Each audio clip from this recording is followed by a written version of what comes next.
guys, it's Erin at Book Linus, and today I am going to share a little look-see of the Llewellyn Tarot. Now, I traded for this, so it didn't come with a box, but I keep it in a bag with the book, and I don't really miss the box, but I don't have a box to show you. This is a Llewellyn deck, and the cardstock is actually a little bit better than most Llewellyn decks. It is thin and it is kind of glossy, but it's not as bad as other Llewellyn decks, if that makes sense. I've got a Pamela Coleman Smith here, and it is a little shorter and obviously much wider than Pamela Coleman Smith. And yeah, it's a little bit flimsier. Actually though, it doesn't affect the shuffling. This deck shuffles beautifully. I edged mine in like a brown because I thought it looked really well with the coloring on the backs. And you have the Welsh dragons there. And they do have a border around them. And I know a lot of people trim these because they prefer it borderless. It doesn't bother me. I think I would probably mess it up if I tried to trim it anyway. So I left mine the way it was. And two of the cards, as you can see, have spreads on them with guidance to overcome obstacles and to illuminate a situation. The book itself is wonderful. It's a nice, thick, juicy book. She explains what this deck is about, which is Welsh mythology. If you want to read about it, there are some spreads as well. And for each of the majors, she has a black and white illustration there to show you. For example, this is for the moon. And there's the description of the card. When you open the page, she has the Welsh mythology associated with that card. She explains it, and then she has the upright and reversed meanings of it.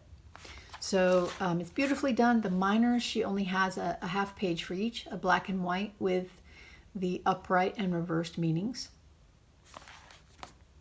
But the artwork on this is phenomenal. I just love this deck.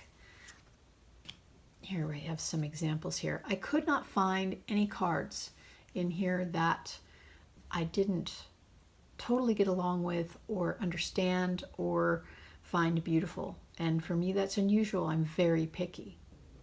So I have some beautiful ones here. I'll just sort through to show you. This is the Tower, just gorgeous. Even in person, it's just beautiful. Look at this Five of Pentacles.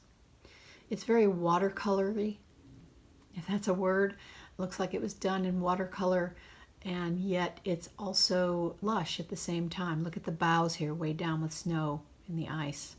And the wind is blowing against this woman's hair. And there's that moon card. You can see the moonlight reflecting off of the owl's wings. And Five of Swords, look at the coloring in the sky and look at the wind blowing against all of them. You might have won, but what did you lose in doing it? What happened here? Here is our Knight of Swords. While it is a watercolor, which is usually soft and ethereal, you can still see the action in this Knight of Swords. He's charging through the air downward. You can almost see the wind just whipping by the horse. Very ethereal Nine of Cups. Every card in here is just as lush and beautiful. Justice. So anyway, I know other people have done total flip-throughs of this deck, but I just wanted to share it. My deal breakers, of course, we have the High Priestess, which is a different take. She is more almost a druid. You can see the water and the sunlight reflecting. Here's our Two of Swords, making a decision and blind. The moon in the background with the water, the waves crashing. Eight of Swords, loosely tied, surrounded by these thoughts, but there is a way out. And again, these emotions, the water swirling around with the dark sky. Here is our Queen of Swords. And finally, our Strength card, which is unusual. There's no lion here, but still, it does tie in with the story she tells, and it does show true strength in this card.